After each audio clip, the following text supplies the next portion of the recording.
Welcome to the I Need Coffee and Better Ideas podcast, where we caffeinate your brain with the freshest takes in news media. Today I have with me Lena Samuelsson from Sweden and Schibsted and Aftonbladet and God knows where. You have not been you've been in Schibsted the whole time, but it's so great to have you on, Lena. Thank you for coming on the show. Thank you so much. And my brand is actually, I never call myself Lena Samuelsson. I call myself Lena K. Lena K. There we go. Then I will It's my switch to my. brand. Talking Yeah, about then brands. speaking of brands, then I will definitely switch to Lena K as well from Yeah, here well, you on. don't have to. I mean, it's just, Lena is fine. No, but when I talk about you to other people, I interviewed Lena K. It's Uh, we met each other at a few conferences. We talked about we did. having you on the podcast, and then finally we were able to schedule it. So Mm. I'm very very happy to see you on the podcast, and I am 100% sure our listeners will appreciate that too. Well, we'll see. Actually, I think I've done maybe one or two podcasts before. So Okay, all right. maybe the Well, senior here in Birger. I guess I'm interviewing on this podcast, right? But I think I've been on one podcast where I've been the subject Yeah, for the conversation. So I do know. I guess we're about equal on that one. Now I have tons of questions I want to ask you, and when I was doing my research for this, I was battling with myself to where I wanted to start, especially when I'm interviewing someone who has the amount of experience from the media industry as you do. But Uh, never as a reporter. no, but So never as a reporter. But still, you've had your take with the journalistic approach, right? Um, but where I wanted to start, I decided on that. I would love to get your sort of perspective on something. So, you recently stepped down after years at the helm of Aftonbladet in Sweden, and now having some distance, a little bit more than a year distance. What are the moments or decisions that you feel that defined your time at Aftonbladet, mainly as a media leader navigating through some huge changes in our industry? big question. Big question. Now let's go big. That's right. Well, first of all, I think one of the things that actually, defined the years that I had in Aftonbladet now from like 2018 until last summer were for myself defined a bit by the knowledge that I had taken a decision to step down when I turned 60. So I knew that the whole time. And the reason for that was, well, one of the reasons was for me personally, of course. I wanted to explore, other things that I could perhaps do podcasts and keynotes and, work with leadership and stuff like that. But the other thing was also very much affecting my work in Aftonbladet. And I think this is a very important question for the whole media industry, namely building the next generation leaders. So I put a lot of effort into really trying to to find those people, to identify them in the organization. Most of them were there or had been there before and came back, and really try to coach them and to lead them in a way that would give them both responsibility but also mandate, Mm. to grow as Yeah. leaders. And once that job, my work here is done, kind of feeling, when I felt that, if I step down now, there are like four or five people here, great people who can do this in their own way. Mm. I felt that was also important to actually get out of there, and not just sit there for, year after year just because I was having so much fun, Mm. which I had, but actually also making room for new leadership. And I think that has been super successful. The woman who is now the publisher of Aftonbladet, Lotta Folket, she has really strong background. She was working with, she was in charge of television in Aftonbladet when I came, and she was one of my managing editors. And she's been in Viaplay in sports, and she was before that in TV4. And she has a lot of knowledge that I don't have And I think she is perfect now, and the team there is super strong to continue. So that would have been one of the, I think there are three things that I would say defined those years. The other thing was really, and I think we talked too little about this because we don't want to maybe, but the pandemic. Mm. The pandemic changed, so many things. And it was like, God, the world is never going to be the same, and da da da. And then, when it was over, and it was like, oh, great, we can go out again and have Mm. coffee, and we can, sit closely together, and we can talk work and everything, and just kind of forgot about the pandemic. But it actually, I believe it changed fundamentally the way we do things. I believe it kind of enforced the digital journey for a lot of companies, not only in media. I think it really pushed forward several years when it comes to transformation, and when it comes to innovation, and when it Mm. comes to trying new things, and really energizing people with the opportunities to do things differently, because we had to. We had this meeting, and Kristin Skogen Lund, who was the CEO of Schibsted at the time, she said, well, and starting from tomorrow, everybody's going to work from home. It's like, yeah, all right. And we did. And it worked. And it kind of, I believe that we were able to kind of stay together. We did weird things. We had dinners together with Oh, the I remember famous chef those. Tarek Taylor, Yeah. Virtual beers. Yeah. virtual beers. And we had, I don't know, we had like Christmas sessions and all kinds of stuff that really, we just made things up as we went along somehow Yeah. by Yeah. just necessity. And I think necessity is one of the greatest drivers for innovation. And That speaking was my of two. that, yeah, those are great answers. And I think, Yeah. I have one more, if I'm oh, allowed. yeah, Yeah. you go for it. Actually, I have three because I was thinking about it a little bit before. And the third, obviously, is AI, Yeah. Yeah.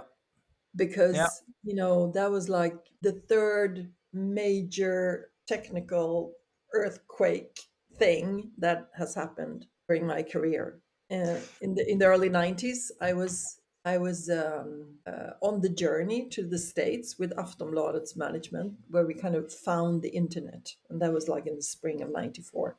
Mm. And then Aftonbladet went online in the fall of '94. So internet, big thing. And we could not imagine what it would be now, of course. And then the iPhone, and then of course the AI. And I'm just so grateful that I was there for all of those three major shifts. Yeah, I can only imagine because I always look back. Obviously, I don't have the experience you have, but I do definitely remember, definitely internet coming in. I remember the iPhone. I'm also interested to hear, since you did not mention it, but I'm sure you have a take on it. Social media, Yeah. how that has changed how people consume information, and going, I guess, also kind of in conjunction with the smartphone coming in, as we now spend significant, I don't remember the stats exactly, but we now spend significantly more time on screens, right? And time spent with entertainment has gone up drastically in the last 15 years. um, and I think there's a question in here, because if we relate that to the Nordics, right, where you and I are both from, it's a very special region when it comes to media and entertainment. It's usually ahead of the curve when it comes to digital transformation. I've heard people from Schibsted, I've heard people from Bonnier talk about it. I'm curious to hear from you why you think that is, why we are ahead of the curve in the Nordics, why, and In what. user behavior. Yeah, and digital transformation, I guess, right? So user transform, so you spoke about necessity earlier, right? So I guess digital transformation is ultimately driven by the necessity of serving your audience. Why do you think that happens so quickly in the Nordics? Why are we ahead of the curve compared to many other places in the world? I think there are many different reasons, and people who are much wiser than myself could answer that better, perhaps. But I think one of the things is that, I mean, we are on the outskirts of the world here. Hmm. We, we don't have Let's much, be honest. small countries way up north, small languages. We need all the technology we can have, Hmm. to be able to kind of interact with the rest of the world. And I think that might be something in our culture that builds a curiosity for new things, and to try, to find things that make us part of the world, perhaps. And then I think it's also due to the maturity of our societies when it comes to education, and when it comes to creating, the circumstances that help entrepreneurs and startups to grow and flourish, that we have kind of a, based on our societies, we have a better ecosystem for that kind of thing. Yeah, definitely in Sweden you do. I'm not so sure about Norway though. I'm not so Uh, sure either, actually. yeah. If we look at some of the startups you've had compared to the startups we've had, Sweden is ahead of Norway by a country mile and a half, Yeah, I would yeah, say. no, that's true. That's true. But it's, the startup scene in Norway is also really building now, Yeah, maybe a little it's bit come a long older. way. Yeah. But in Norway, you know what? In Norway, you always tend to forget that you do have unicorn in sense. You do, because Schibsted. I know, I just have to. I've quit now, so I can say this. But Yeah. I think it's completely underestimated the journey that Schibsted has actually Sure. taken, Sure. and the values that has been built out Hmm. of that Norwegian publishing house. Yes. It's like two listed companies with both Adevinten and the now Vend, and then this the media company, the kind of the mothership. Hmm. And to have built all that and all that value, and to have taken those positions, in digital, is it's amazing. It is Yeah. amazing. And then coming from Aftonbladet, of course, we want to take all the credit for the whole thing. Of But course you do. you know, but still, ships that is unicorn in Yeah. sense. You should be so much more proud of that. Oh, and we are. I mean, I would say I can't speak for the younger generations, but I can speak for my generation here, at least that, Schibsted is a very well respected company, and of course VG is part of that, Aftenposten is part of that, but the big success story that obviously is Schibsted is Finn.no, right? Mm. That is ultimately the biggest sort of commercial success. That's not to take away from the media side, but the position Schibsted has been able to take on a global scale, also in classifieds, is quite significant, right? It's the ability to take a newspaper Hmm. and to take, to take that into pieces and to make new business out of it, because Yeah, that's what it is. yeah, And just, to it was actually the code that was rolled out over the world, I think up to 24, 25 countries, yeah. was the Blocket code. Yep. Oh, really? Was it the Swedish one? Look at that. I learn something every day. Now, speaking of, taking pieces of something and Not the making it greatest big. code, I admit that, but Well, still. sure, No. but at least it was the foundation for something. The foundation for what media is today, to me, still is print. Right? Print was the foundation of media. Many will perhaps say that it still plays a role. Now, I believe that you've said something, and please correct me if I've misunderstood you, but you've joked or maybe said a bit cheekily that publishers are still making print newspapers online.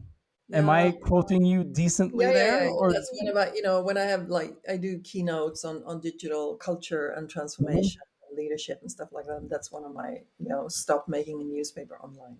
Yep. And I think, that insight, that we are still, I mean, 30 years into transforming our media companies into digital companies, we are still making, in many ways, a newspaper online. And what do I mean by that? Well, I mean that we still have, I think if you look at your organizations, you will see that there are structures still that are, like, dependent on how we used to work with print, what kind of processes you have, and or how is the organization set up and stuff like that. But it's also things that for the user, for younger users, is just incomprehensible. It's like, okay, so it says entertainment. Why do you publish a lot of old dead people here? You could ask yourself, right? Or what is the newspaper's own opinion, ledare, right? Mm, mm. Oh, so he or she is the boss of the company, right? Because it says here it's the leader. I said, It's no, the that's leader. not what it is. It's an opinion. Da, da, da, da. Yeah. And then you start, so you do stuff that is, you don't even think about it Yeah. still, even though we're so far into it. And I think that that is something that is a good question to ask yourself, how much of a newspaper online are we? And then start looking at what you do and your organizations and your meetings and your priorities and stuff like that, because it's a good exercise. Or if you're a television station, how do But you. I think you're on to the mindset here is something that I've discussed with industry colleagues over the last 6 months or so, maybe 9 months, where I've noticed at least, and I know Nils at Kilkaya, we've discussed it a few times, is that we go to conferences now, and now we hear about personalization. Now we hear that media companies are personalizing the homepage, personalizing content recommendations. And not to boast, but this is something that we delivered out of the box when I worked at CSense in 2015, 2016. And to your point, it feels like that we were too early with that. There were some publishers who bought it and they were super early on. Winnipeg Free Press, I believe, was the first news outlet to fully personalize the front page, Hmm. except during breaking news events. That was in 2016. But now we go to conferences, and I heard your colleagues at Schibsted, Eirik Vinsnes, who's a great mind. I've known Eirik for years. But I'm a bit surprised that Schibsted is now in 2025 talking about personalization, whereas this is something to me that should have happened years ago. Because to your point, I think even Schibsted and Bonnier and even really forward-looking news outlets have still made print newspapers online up until maybe 2022, 2023. Would that be correct to say, or am I You're uh, entitled to your opinion. No, but of course. But thing is, I think that personalization did start in 2015, 16, maybe. I think yep, Svenska Dagbladet did one of the earliest algorithm-driven, tests that we did in yep, Schibsted at the time. yep, It is taking, it's a question of maturity in the market and in systems and in revenues also, yep, because you can't just personalize. It takes a lot of, you need to have your data foundations. You need to have so many other things to make that a really great experience for your users. And not just making it some kind of efficiency tool that, oh, we don't need to have someone doing the first front page, someone else can, algorithm will do it. yep, That's one thing.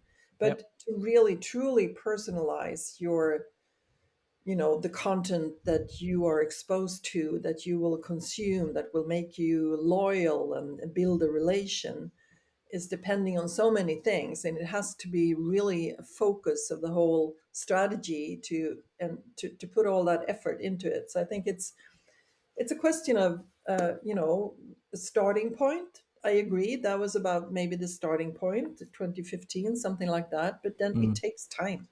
yep, It takes time. You know what? We were in Aftonbladet. We started, as I said, online in 1994, and we were digitally sustainable.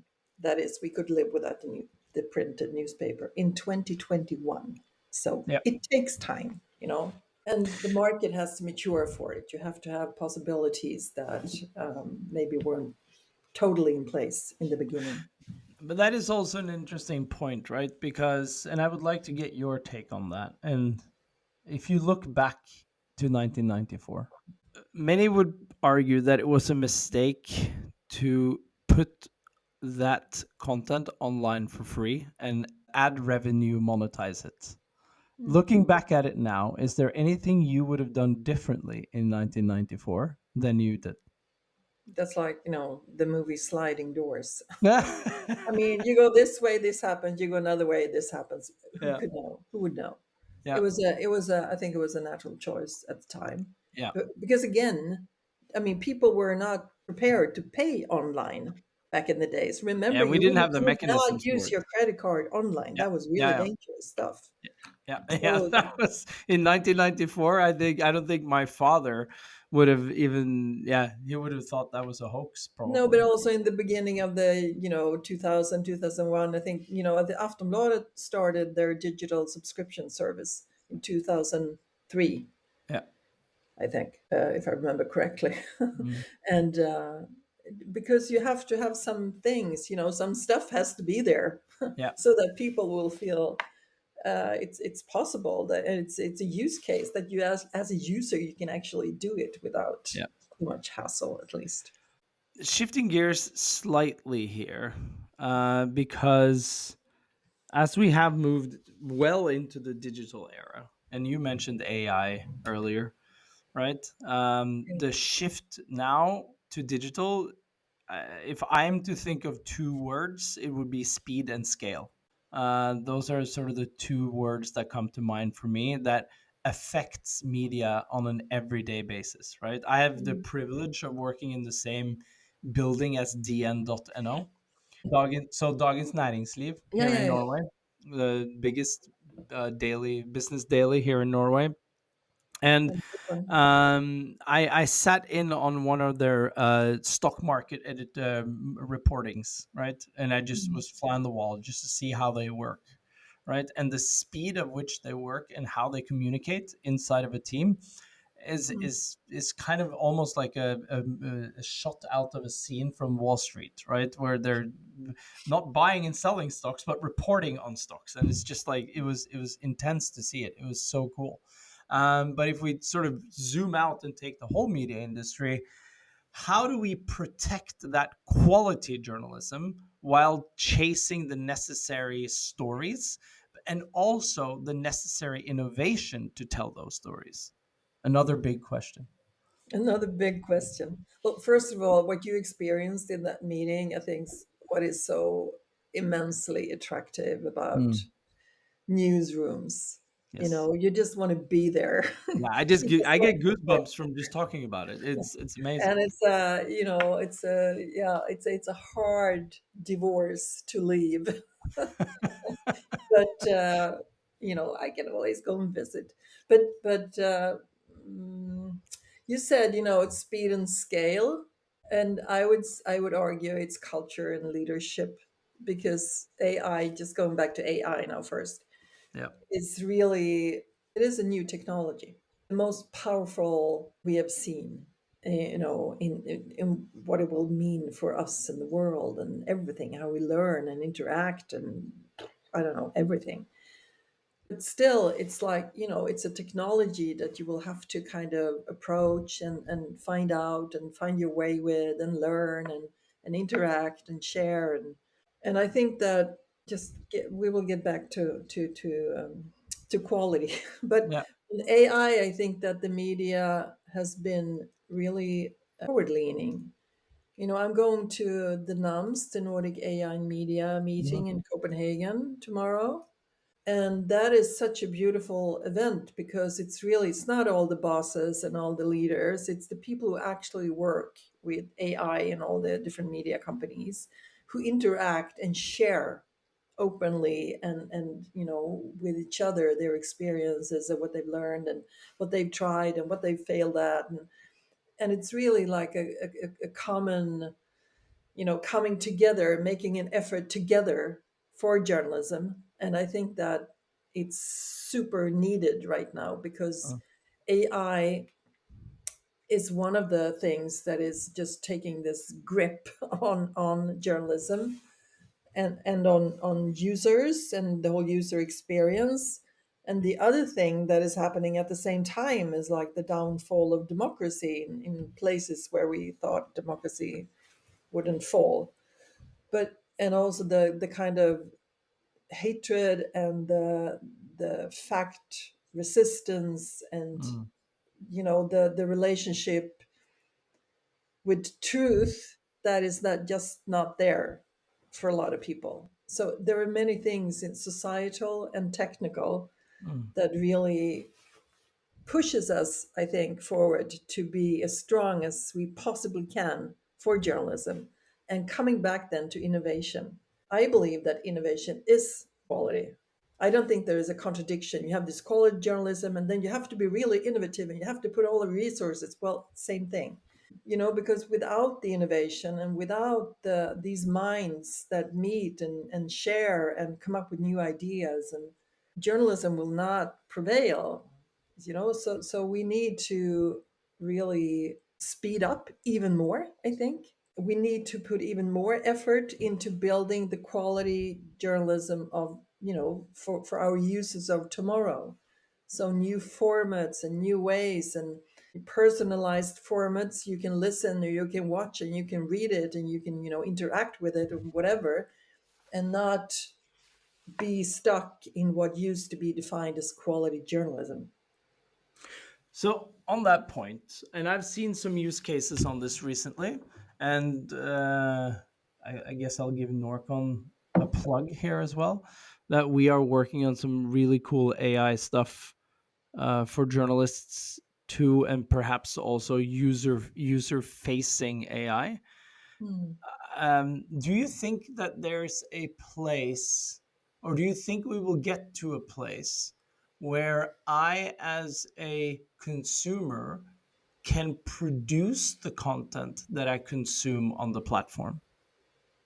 Do you understand the use case that I'm trying to describe here? It sounds kind of boring, though. Oh, really? I think it sounds amazing if I could put together,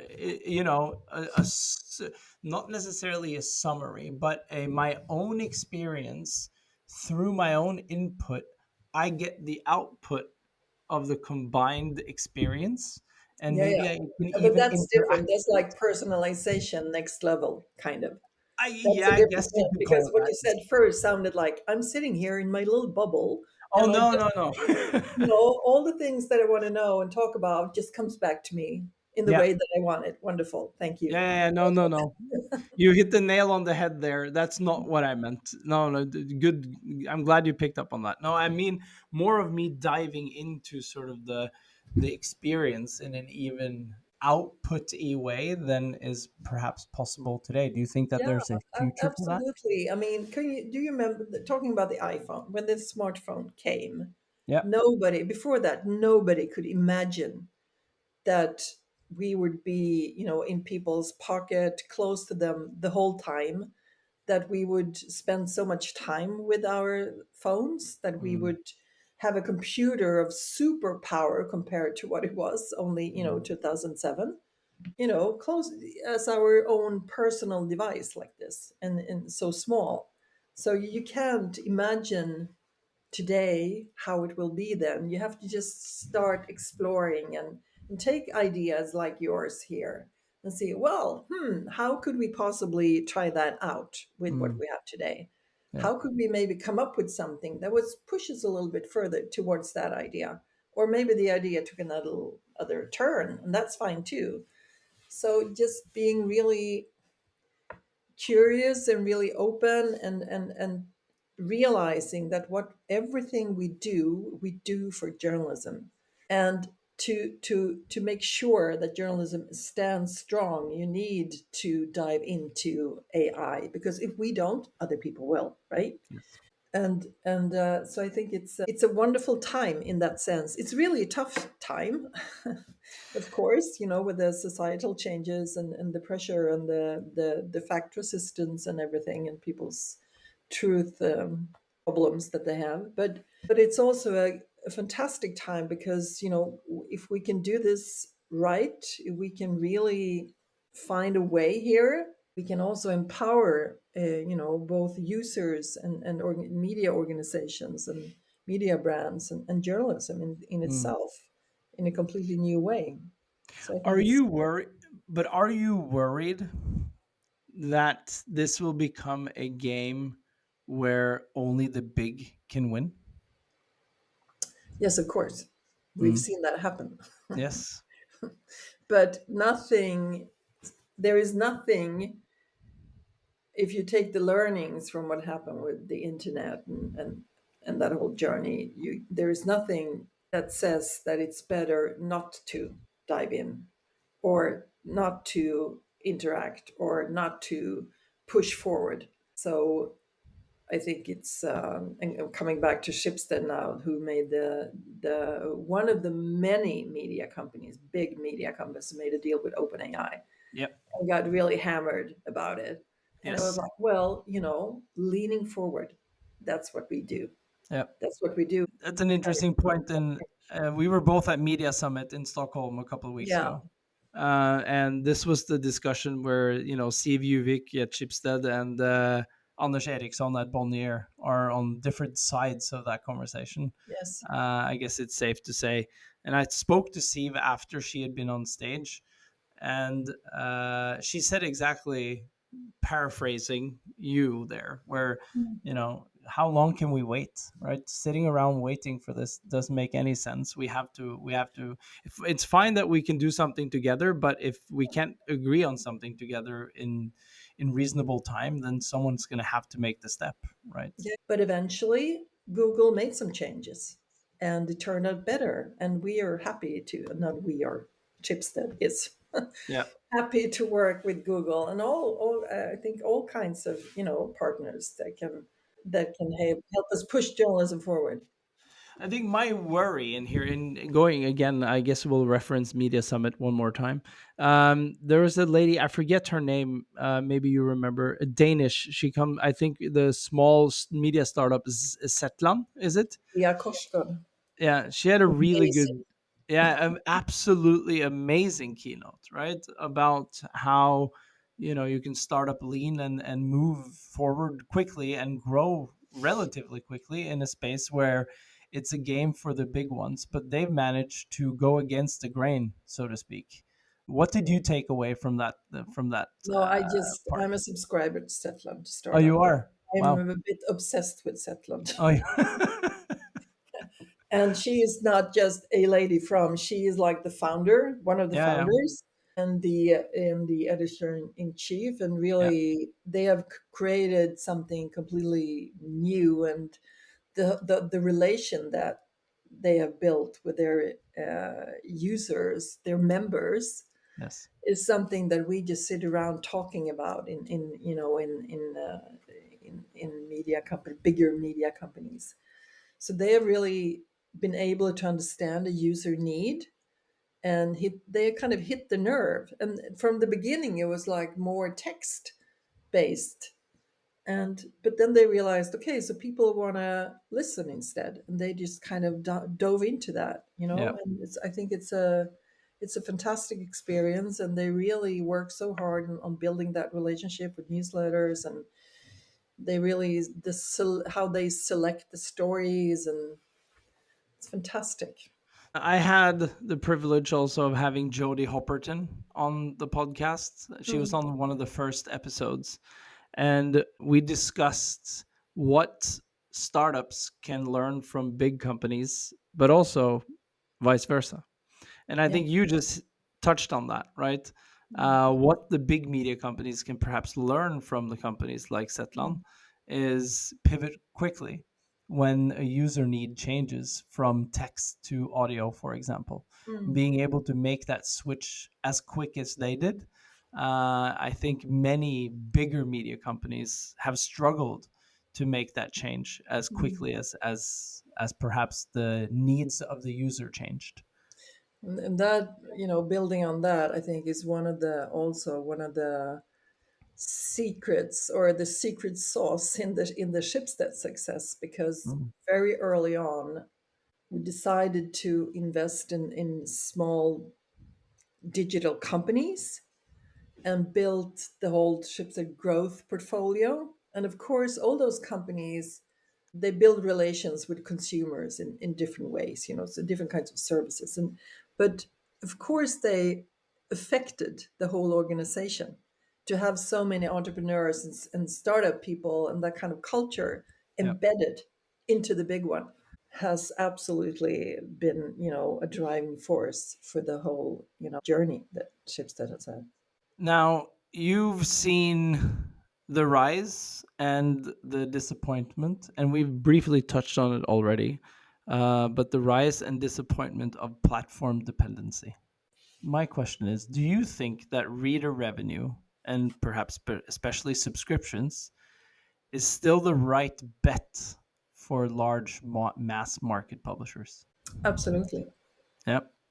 I do, and I think the rise and the the disappointment, the fall, the rise and the fall of depending on platforms. That is a problem. In the Nordics, we have a very special situation because we have a lot of direct traffic, Yes. and we need to cherish that because that's our direct relationship with all the users out there.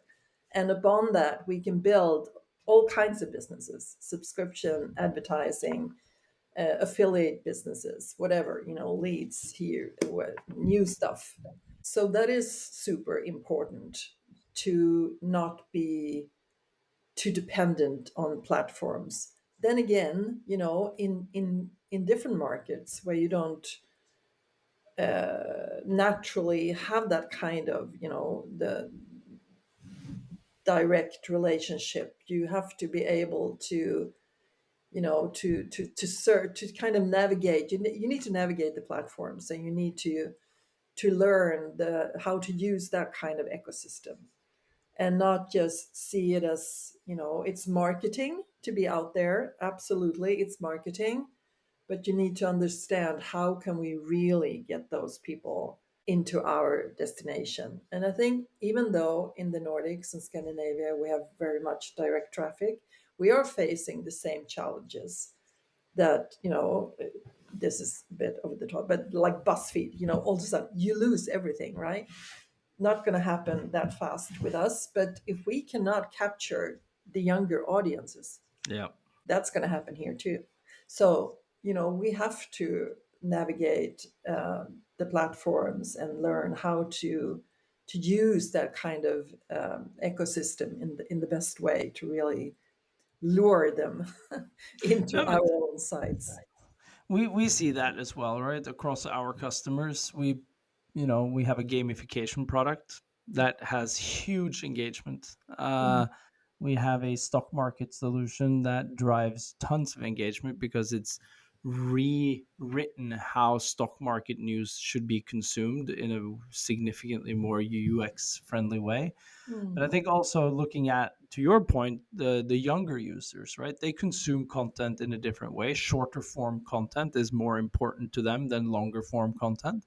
Hence why normally also this podcast is a shorter form podcast. But there are times where longer form formats work as well, but they have to be really engaging and they have to have some substance to them for them to be fully consumed. Um, if we're going to sort of round off here, um, if you would make a bet on what media will look like in about 5 years from now, where do you think how far along the journey do you think we have come, and what would be your advice to the media leaders now to set themselves up for success for tomorrow? Oh goodness, famous last words. No, but I think my, where media is going to be, I don't know. It depends on how much force and how much effort we put into really engaging our audiences. And that's, there are many possibilities, there are many threats, but there are immense opportunities if you just want to go out there and grab them. And for media leaders or leaders, I think that, really take a hard look at yourself and the organization, and ask yourself, is this a true online organization? Is this a digital culture Mm. that will help us you know, building this strong journalism that will actually reach people and move their hearts and minds. And if the answer is no, perhaps not really, then, you know, do something about it. Yeah. Start today. Famous last words, huh? Yeah. But Oh, that's it's great. easy now when I'm on the outside. I can just, Exactly. That's the beauty of it, right? yeah. We always round off these podcasts with a one famous last question. So I'll ask you as well, Lena. How many cups of coffee do you have per day? Oh, goodness. At work, I can have like 20.